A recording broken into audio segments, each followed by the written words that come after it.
আসসালামু আলাইকুম প্রিয় দর্শক, স্বাগত জানাচ্ছি সুরমা টিভি 24 এর নিয়মিত আয়োজন আজকের শীর্ষ সংবাদে। আমি হাবিবুর রহমান। শুরুতেই জানিয়ে দিচ্ছি আজকের দেশের শীর্ষ সংবাদগুলি।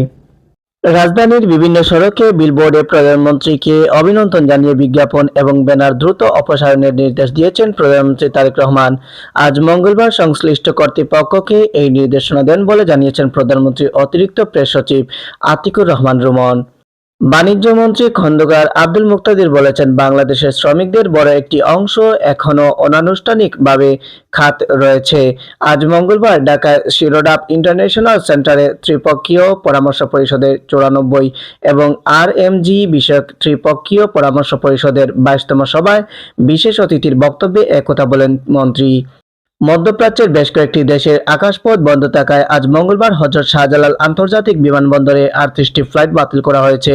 নিরাপত্তা উদ্বেগ ও উদ্ভূত পরিস্থিতির কারণে ওই অঞ্চলের দেশগুলোর তাদের আকাশসীমা ব্যবহারে বিধিনিষেধ দেওয়া ঢাকা থেকে এই ফ্লাইট চলাচল বন্ধ হয়ে যায়। বাংলাদেশ জামায়াতে ইসলামীর আমির ও জাতীয় সংসদের বিরোধী দলীয় নেতা ডক্টর শফিকুর রহমানের সঙ্গে বাংলাদেশে নিযুক্ত চীনের রাষ্ট্রদূত মিয়াও ওয়েন সৌজন্য সাক্ষাৎ করেছেন।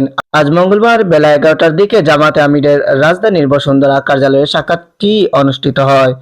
পুলিশ সংস্কার ও পুনর্গঠনে জাপানের সহযোগিতা চেয়েছেন স্বরাষ্ট্রমন্ত্রী সালাউদ্দিন আহমদ। আজ মঙ্গলবার সকালে বাংলাদেশ সচিবালয়ে স্বরাষ্ট্র মন্ত্রণালয়ে তার অফিস কক্ষে বাংলাদেশে নিযুক্ত জাপানের রাষ্ট্রদূত সাইদ হাসিন ইচি সাক্ষাৎ করতে এলে তিনি এর সহযোগিতা কামনা করেন। প্রিয় দর্শক, আপনারা এতক্ষণ দেখছিলেন আজকের দেশের শীর্ষ সংবাদগুলি। এবার থাকছে আন্তর্জাতিক সংবাদ। মধ্যপ্রাচ্যের চলতে থাকা যুদ্ধকে এখন পর্যন্ত দুটি চিত্রে সংজ্ঞায়িত করা হয়েছে।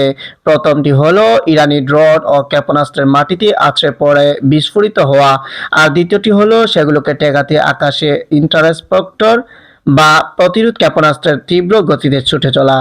ইরানি রেড ক্রিসেন্ট আজ মঙ্গলবার জানিয়েছে, গত শনিবার থেকে যুক্তরাষ্ট্র ও ইসরায়েলের চালানো হামলায় ইরান জুড়ে 780 জনেরও বেশি লোক নিহত হয়েছেন।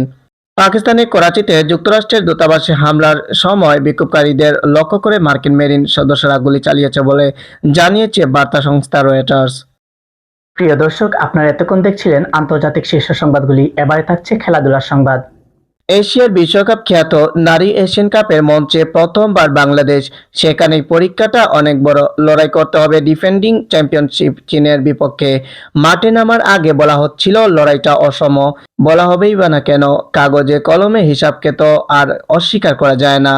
টি-20 বিশ্বকাপে অংশ নিতে না পারায় বেশ লম্বা সময় ধরে আন্তর্জাতিক ক্রিকেটের বাইরে বাংলাদেশ দল। দীর্ঘ বিরতি কাটিয়ে আবারও আন্তর্জাতিক ক্রিকেটে ফেরার কথা ছিল টাইগারদের।